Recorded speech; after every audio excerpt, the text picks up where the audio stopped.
So, Ali, based on our last conversation, I had a couple of thoughts, and there was this one theme that stuck out to me, and that was that the word failure sort of kept coming out again and again. And I know we talked a lot about consistency, and we talked about how failure is sort of involved in consistency.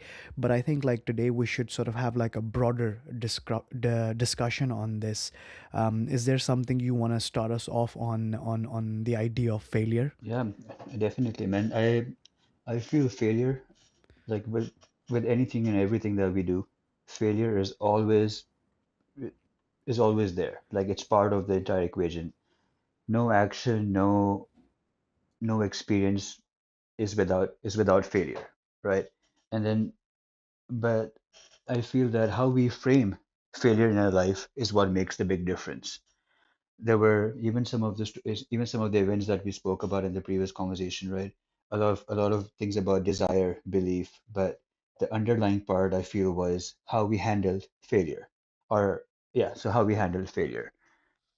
I feel sorry, go ahead. So, sorry, go on. No, I was just gonna ask you, right? You said like how we handle failure.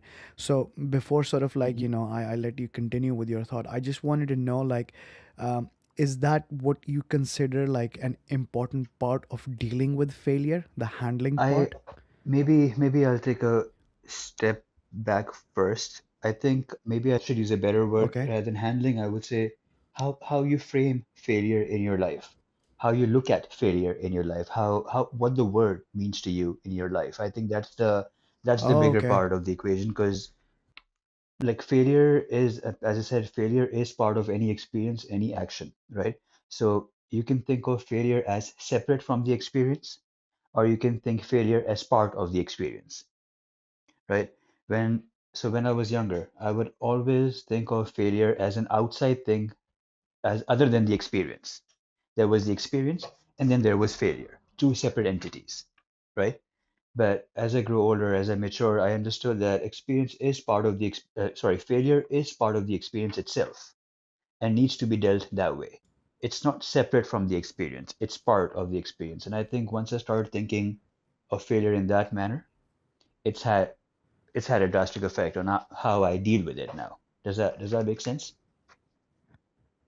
Right. So what you're saying, like it's the whole thing is just sort of like one seamless, from the beginning to the end, right? Like failure is just one of the possibilities, and you cannot see it as sort of like two separate things. It's like the same thread essentially. Yes, exactly. So, and then as how and in an experience how you would deal with other things, that's how you would deal with failure as well. So failure, so even linguistically, when we were kids, the word failure only had one meaning and one meaning only, that you did not make it. Right? I would assume, is that how you thought about failure when you were younger than that? Yeah, like that's right. Like that's basically the definition, right? The universal definition that you just did not achieve something or you just did Hmm. not make it, And I right? think that's the one that is pushed onto us. Like that's the most popular definition of it, or the meaning of it, right? It is, yeah. It is like I think generally I think it is whenever you question someone about failure, the way they immediately frame it in their minds is that they didn't achieve a Hmm. desirable outcome, right? Or they didn't achieve something that let's say makes them happy about it, right? They're content with the outcome. So that's I think like how a lot of people see failure, and I also feel like failure is one of those things that.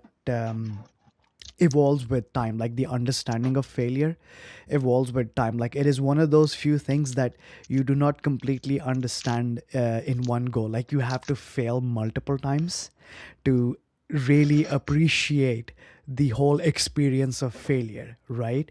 Because I think like the first few failures, they just sting emotionally and they just sting your ego, and you don't really learn much from it. Yeah, I mean, I'm not saying that you have to be exceptionally smart to be able to figure it out in the first go. Some people have that awareness to them that they look at what they did wrong, but I think a lot of people like the pain of like a negative outcome immediately turns away from turns them away from the assessment of like, well, why did this happen in the first place?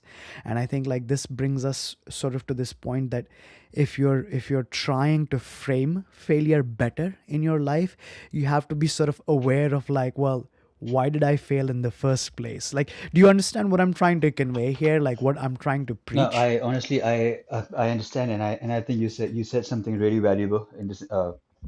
A really key word that you used in there was the word ego.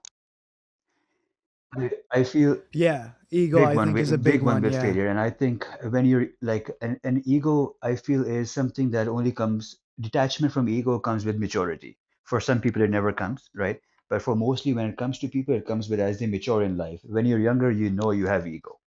You know that you are, you know, in your mind, you are the one for everything in that sense, right? So again, kind of brings us back to the point of how like let's let's put it in an example, right? When there are so many things that I pursued when I was young, and so many things I failed at, and when I failed at it, I sometimes never did it again, or the biggest thing, made excuses for it, right? This is another big thing. So ego and excuses. If it's hurting your ego, you will make excuses, Right. right? Just because you don't want others to think that you failed, then you come up with reasons why you failed, right? And then so they kind of go hand in hand. But the day you have an ego detachment from it, I think that's where you start seeing that's when you can start reframing failure in your life. So like in my life right now, failure is nothing but feedback.